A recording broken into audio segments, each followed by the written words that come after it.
ரமலானுடைய 27ஆம் நாள் இரவு அவர்கள் அங்கே உட்கார்ந்து இருக்கிற போது திடீர் என்று ஜிப்ரீல் அலைஹிஸ்ஸலாம் அவர்கள் பெருமானார் ஸல்லல்லாஹு அலைஹி வஸல்லத்தை வந்து சந்தித்தார்கள். இக்ர, ஓது ஓது என்று சொன்னார்கள். ஸல்லல்லாஹு அலைஹி வஸல்லம் அவர்கள் சொன்னார்கள், மா அன பிகாரியின், நான் ஓத படிக்க பழகியவன் இல்லையே என்று சொன்னார்கள். ஜிப்ரீல் அலைஹிஸ்ஸலாம் அவர்கள் பெருமானார் ஸல்லல்லாஹு அலைஹி வஸல்லம் அவர்களை கட்டி அணைத்தார்கள். ரசூலுல்லாஹ் சொல்றாங்க, என்னுடைய விலா எலும்பு நொறுங்கிருமோன்னு பயந்துட்டேன். விலா எலும்பு நொறுங்குகிற அளவுக்கு அவர்கள் இறுக்கமாக கட்டி அணைத்தார்கள். திரும்ப ஓது என்றார்கள்.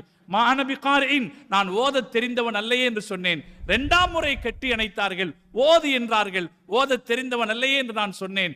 மூன்றாம் முறை கட்டி அணைத்த பிறகு இக்ரா பிஸ்மி ரப்பிக்கல் லதி ஹலக் ஹலக்கல் இன்சான மின் அலக் இக்ரா வரப்புக்கல் அக்ரமுல்லதி அல்லம பில் கலமி அல்லமல் இன்சான மாலம் யஅலம் என்ற இந்த இறுதி வேதத்தினுடைய முதல் 5 வசனங்களை முதலாவதாக அவர்கள் சொன்னார்.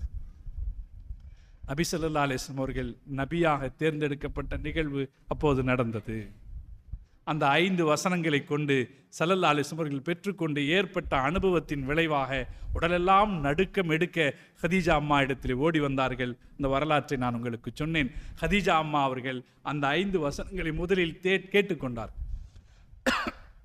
பெருமானார் ஸல்லல்லாஹு அலைஹி வஸல்லம் அவர்களுக்கு என்ன நடந்தது, எல்லாவற்றையும் ஸல்லல்லாஹு அலைஹி வஸல்லம் அவர்கள் சொல்லுகிற வரைக்கும் காத்திருந்து கேட்டுவிட்டு நபி ஸல்லல்லாஹு அலைஹி வஸல்லம் அவர்கள் அந்த 5 வசனங்களை சொன்னபோது அந்த வசனங்களையும் கேட்டுவிட்டு இதற்கு என்ன செய்வது என்ற தீர்மானத்தை ஹதீஜா அம்மா அவர்கள் எடுத்தார்கள்.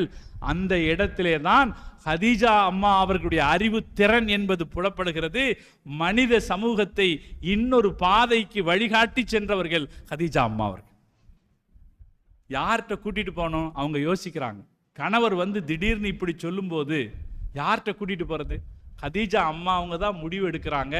வரக்கத்து பின் நௌஃபல் இடத்தில் அழைச்சிட்டு போவோம். அவர் வேதங்களை பற்றி தெரிந்தவர். இதுக்கு ஒரு துணிச்சல், இதுக்கு ஒரு அறிவு துணிச்சல் வேணுமா இல்லையா? அறிவு தெளிவு வேணுமா இல்லையா? அறிவு தெளிவில்லாவிட்டால் இப்படி ஒரு காரியம் நடக்குமா? அந்த அறிவு தெளிவிலே ஹதீஜா அம்மா அவர்கள் பெருமானார் ஸல்லல்லாஹு அலைஹி வஸல்லம் அவர்களை வரக்கத்து பின் நௌஃபல் இடத்திலே அழைச்சிட்டு தான் போனாங்க. ஒரு சின்ன பிள்ளைய போல ரசூல் ஸல்லல்லாஹு அலைஹி வஸல்லம் அவங்க வரக்கா இடத்துல போனாங்க. அந்த வரக்கா சொன்னார், இவர் இந்த சமூகத்தின் நபியாக இருப்பார் என்று சொன்னார். ஹதீஜா அம்மா அவர்கள் ரசூல் ஸல்லல்லாஹு அலைஹி வஸல்லத்தை முதலாவதாக ஏற்றுக்கொண்டார்கள்.